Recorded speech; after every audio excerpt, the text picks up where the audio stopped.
ಕೇರಳಂ ರಾಜ್ಯದಿಂದ ಬಂದಂಥ ಶ್ರೀನಂದ ಕಾಣೆಯಾಗಿ ಮಂಗಳವಾರ ಸಂಜೆ 5:30 ಕಾಣೆಯಾದವರು 24 ಗಂಟೆಗಳ ಸರ್ಚ್ ಆಪರೇಷನ್ ನಡೆದಿದೆ. ಇನ್ನೂ ಕೂಡ ಪತ್ತೆಯಾಗಿಲ್ಲ. ನಾವು ನೋಡ್ತಾ ಇದ್ದೀವಿ, ಆ ಸ್ಥಳದ ಬಗ್ಗೆ ಮಾಹಿತಿನ ಕೂಡ ಕೊಡುವ ಪ್ರಯತ್ನ ಮಾಡ್ತೀವಿ. ನೀವು ನೋಡ್ತಾ ಇದ್ರೆ ನಮ್ಮ ಕ್ಯಾಮ್ರಾ ತೋರಿಸ್ತಾ ಇದೆ ನಿಮಗೆ ಯಾವ ರೀತಿಯಲ್ಲಿ ಡ್ರೋನ್ ಮೂಲಕ ಸರ್ಚ್ ಆಪರೇಷನ್ ನಡೀತಾ ಇದೆ ಅಂತ. ಇದು ಮಾಣಿಕ್ಯದಾರ ಭಾಗ, ಇದು ಜಲಪಾತ ಇರುವಂಥ ಭಾಗ. ಇಲ್ಲಿ ಮೂರು ಡ್ರೋನ್ಗಳು ಇವತ್ತು ಸಂಪೂರ್ಣ ಕಾರ್ಯಾಚರಣೆಯನ್ನು ಮಾಡ್ತಾ ಇದ್ದಾವೆ. ಪೊಲೀಸ್ ಇಲಾಖೆ ಜೊತೆಗೆ ಅರಣ್ಯ ಇಲಾಖೆ ಜೊತೆಗೆ ಅಗ್ನಿಶಾಮಕ ದಳದ ಸಹಯೋಗದಲ್ಲಿ ಕಾರ್ಯಾಚರಣೆ ನಡೀತಾ ಇರುವಂಥದ್ದು ನೋಡ್ಬೋದು ನೀವು. ಎಷ್ಟು ಒಂದು ಆಳವಾದ ಕಂದರಗಳಿದ್ದಾವೆ ಅಂಥೇಳಿ. ಆ ಭಾಗದಿಂದಾನೇ ನೀವೀಗ ನೋಡ್ತಾ ಇರುವಂಥ ಈ ಭಾಗದಿಂದ ಏನಾದರೂ ಕಾಲು ಜಾರಿರಬಹುದಾ ಅಥವಾ ಎಲ್ಲಿ ಹೋಗಿರಬಹುದು ಅನ್ನೋ ಬಗ್ಗೆ ಎಷ್ಟು ಹುಡುಕಿದ್ರೂ ಕೂಡ ಯಾವ ಸುಳಿವು ಇನ್ನು 3ನೇ ದಿನಕ್ಕೂ ಕೂಡ ಸಿಕ್ಕಿಲ್ಲ ಅನ್ನುವಂಥದ್ದು.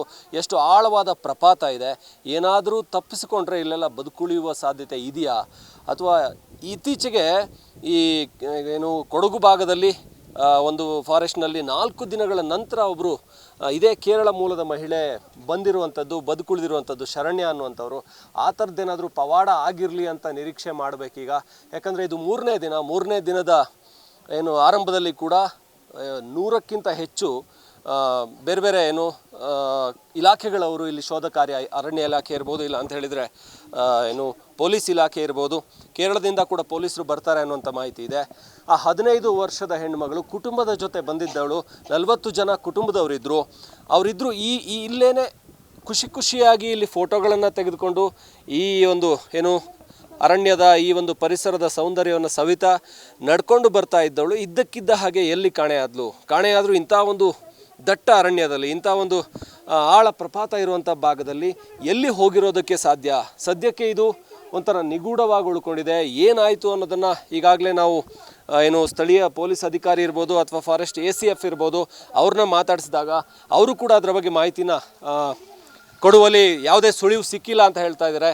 ನಾವು ನೋಡಿದಾಗಿದ್ದು ಮಾಣಿಕ್ಯದಾರ ಜಲಪಾತದ ಭಾಗ. ಇಲ್ಲಿ ನಡ್ಕೊಂಡು ಬರುವಂಥದ್ದು. ಮಾಣಿಕ್ಯದಾರ ಜಲಪಾತಕ್ಕೆ ತಲೆ ಕೊಟ್ಟರೆ ಅದಾದ ನಂತರ ಅಲ್ಲಿ ನೀರನ್ನು ಹಾಕ್ಕೊಂಡು ಈ ಮೆಟ್ಟಿಲುಗಳಲ್ಲಿ ನಡ್ಕೊಂಬರ್ತಾರೆ. ನಡ್ಕೊಂಬಂದು ಮೇಲ್ಗಡೆ ಇದು 91 ಪಾಯಿಂಟ್ ಅಂತ ಇದನ್ನು ಗುರುತಿಸಿದ್ದಾರೆ. ಈ 91 ಪಾಯಿಂಟ್ ಇಲ್ಲಿಂದ ನಡ್ಕೊಂಡು ಮೇಲಕ್ಕೆ ಹೋಗಿದ್ದಾಳೆ ಆ ಹುಡುಗಿ ಅನ್ನುವಂಥ ಮಾಹಿತಿ ಇದೆ. ಮೇಲಕ್ಕೆ ಹೋದ್ಮೇಲೆ ಏನಾದ್ಲು? ಈಗ ಜನ ನಡ್ಕೊಂಬರ್ತಾ ಇದ್ದಾರೆ, ಮೆಟ್ಟಿಲುಗಳಿದ್ದಾವೆ. ಅಲ್ಲಿ ನಡ್ಕೊಂಡು ಮೇಲಕ್ಕೆ ಹೋಗಿರೋದನ್ನು ಕುಟುಂಬದವರು ಮೇಲೆ ನಿಂತ್ಕೊಂಡು ನೋಡಿದ್ದಾರೆ, ಮೇಲ್ಗಡೆ ಪಾಯಿಂಟಿಂದ ನಿಂತ್ಕೊಂಡು ನೋಡಿದ್ದಾರೆ. ಆದರೆ ಅಲ್ಲಿಂದ ಕ್ಷಣ ಮಾತ್ರದಲ್ಲಿ ಆ ಹುಡುಗಿ ಕಳೆದು ಹೋಗ್ತಾಳೆ ಅಂತ ಹೇಳಿದರೆ ಎಲ್ಲಿಗೆ ಹೋದ್ಲು ಅವಳು? ಸುಳಿವು ಸಿಗ್ತಾ ಇಲ್ಲ. 10ನೇ ತರಗತಿಯ ಎಕ್ಸಾಮನ್ನು ಬರೆದಿದ್ದ ಹುಡುಗಿ, 2 ತಿಂಗಳಲ್ಲಿ ರಿಸಲ್ಟ್ ಬರಬೇಕಾಗಿತ್ತು. ಇವತ್ತು ಕೇರಳದಲ್ಲಿ ಮತದಾನ ಬೇರೆ ಇದೆ. ಕುಟುಂಬಸ್ಥರು ಹಂಪಿಯಿಂದ ಇಲ್ಲಿ ಚಿಕ್ಕಮಗಳೂರಿಗೆ ಬಂದು ಇಲ್ಲಿ ಪ್ರವಾಸವನ್ನು ಮುಗಿಸಿ ಇನ್ನೇನು ಸಂಜೆ ಹೊರಡುವವರಿದ್ದರು. ಸೊ ಈ ಸಂದರ್ಭದಲ್ಲಿ ಆಗಿರುವಂಥ ಘಟನೆ ಕುಟುಂಬಸ್ಥರನ್ನು ಆತಂಕಕ್ಕೀಡು ಮಾಡಿದೆ. ಹಾಗೆಯೇ ಇಲ್ಲಿಯ ಪ್ರವಾಸಿಗರು ಕೂಡ ಒಂಥರ ಆತಂಕಕ್ಕೀಡಾಗಿದ್ದಾರೆ. ಏನಾಯಿತು ಇದಕ್ಕೆ ಯಾವುದೇ ಮಾಹಿತಿ ಸಿಗ್ತಾ ಇಲ್ಲ. ಇದರ ಕುರಿತು ಈ ರೀತಿಯ ಅಪ್ಡೇಟ್ಸ್ಗಳನ್ನು ಏನಾಗ್ತಾ ಇದೆ ಅನ್ನೋದನ್ನು ಪಬ್ಲಿಕ್ ಇಂಪ್ಯಾಕ್ಟ್ ನಿಮಗೆ ಕೊಡ್ತಾನೆ ಇರುತ್ತೆ. ನೋಡ್ತಾ ಇರಿ ಪಬ್ಲಿಕ್ ಇಂಪ್ಯಾಕ್ಟ್.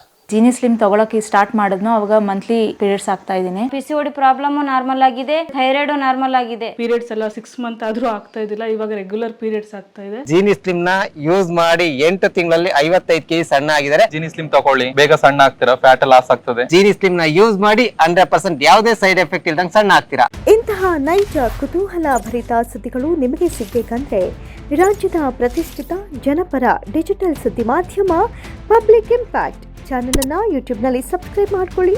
ವಿಡಿಯೋ ಇಷ್ಟವಾದರೆ ಲೈಕ್ ಮಾಡಿ, ನಿಮ್ಮ ಇಷ್ಟದವರಿಗೆ ಶೇರ್ ಮಾಡಿ ನಮ್ಮನ್ನು ಪ್ರೋತ್ಸಾಹಿಸಿ. ಹಾಗೆಯೇ ಫೇಸ್ಬುಕ್ನಲ್ಲಿ ಪಬ್ಲಿಕ್ ಇಂಪ್ಯಾಕ್ಟ್ ಫಾಲೋ ಮಾಡೋದನ್ನ, ಇನ್ಸ್ಟಾದಲ್ಲಿ ಜೊತೆಯಾಗೋದನ್ನ ಮಿಸ್ ಮಾಡಬೇಡಿ.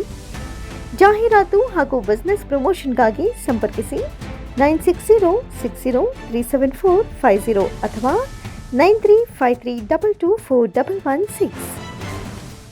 ಇದು ಪಬ್ಲಿಕ್ ಇಂಪ್ಯಾಕ್ಟ್, ಜನಶಕ್ತಿಯೇ ನಿರ್ಣಾಯಕ.